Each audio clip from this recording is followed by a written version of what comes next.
25th of October 2019, Manifesto of Presidential Candidate of the Sri Lanka Podujana Peramuna Gotabaya Rajapaksa unveiled.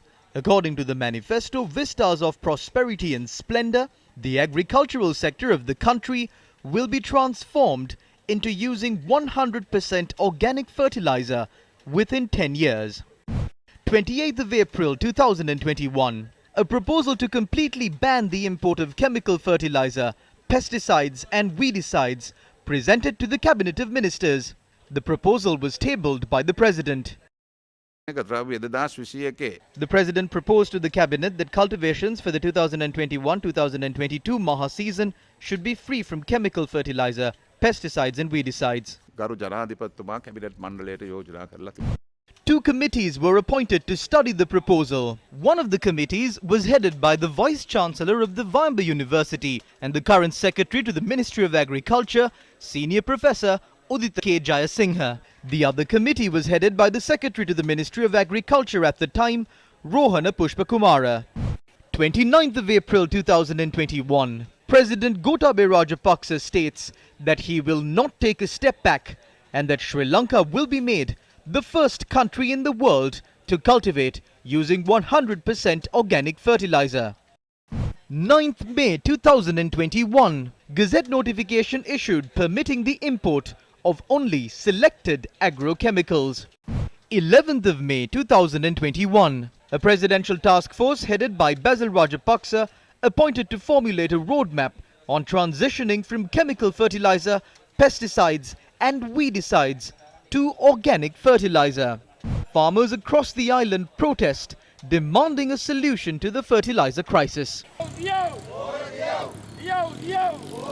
3rd of August 2021, a statement from the Secretary to the Ministry of Finance, S.R. Artigala, says there is no change on the ban imposed on the import of chemical fertilizer. He said that a stock of nano-nitrogen fertilizer required for cultivations in Sri Lanka, approved by the Ministry of Finance, can be imported.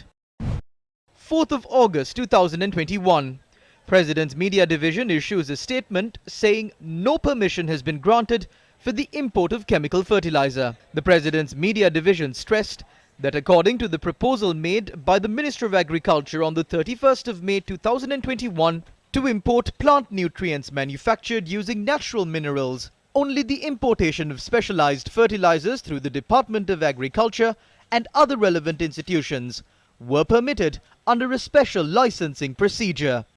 Farmers across the island staged protests demanding for a solution to the fertilizer crisis. 5th of August 2021, Cabinet decision reached to import 99,000 metric tons of organic fertilizer from the Chinese company Qingdao Seawind Biotech. Cabinet approved $63.6 million for the import of this stock of organic fertilizer. 31st of August 2021, 2 samples of organic fertilizer from this company were sent to the National Plant Quarantine Service by the National Fertilizer Secretariat, and tests conducted on these samples confirmed that one sample contained the bacteria Erwinia and Bacillus and the other sample contained the bacteria Bacillus. 22nd of September 2021, addressing the UN Food System Summit, President Gotabaya Rajapaksa announced Sri Lanka's policy of banning chemical fertilizer, weedicides and pesticides and the promotion of organic fertilizer. Our more recent past, however, saw increasing use of chemical fertilizers, pesticides and weedicides that led to adverse health and environmental impacts. My government took the bold step to restrict imports of these harmful substances earlier this year. 13th of October 2021, 30,000 metric tons of potassium chloride fertilizer for the Maha season was imported. 2nd of November, speaking at the UN Climate Change Conference COP26 in Glasgow, President Gotabaya Rajapaksa stressed the need for an agricultural revolution that will not threaten nature. Overuse of nitrogen, especially in fertilizers, has adverse impact on soil, water, air and human health. For decades, chronic kidney disease has been a serious issue in Sri Lanka's agricultural heartland. It is in this context that my government took firm steps to reduce imports of chemical fertilizer and strongly encourage organic agriculture. Nano-nitrogen fertilizer airlifted to Sri Lanka from India to fulfill the need for fertilizer in the country. Allegations of massive corruption and fraud during the import of nano-nitrogen fertilizer.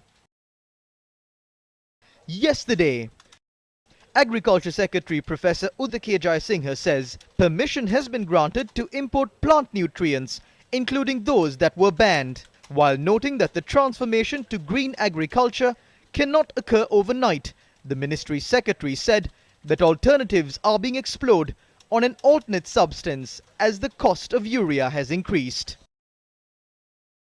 Today, President Gotabaya Rajapaksa reiterated that a green agricultural economy is the government's policy. The president instructed officials to import agrochemicals through the private sector for vegetables, maize and other grain cultivation. The president further stressed that neither chemical fertilizer nor agrochemicals will be distributed among anyone under a government subsidized program.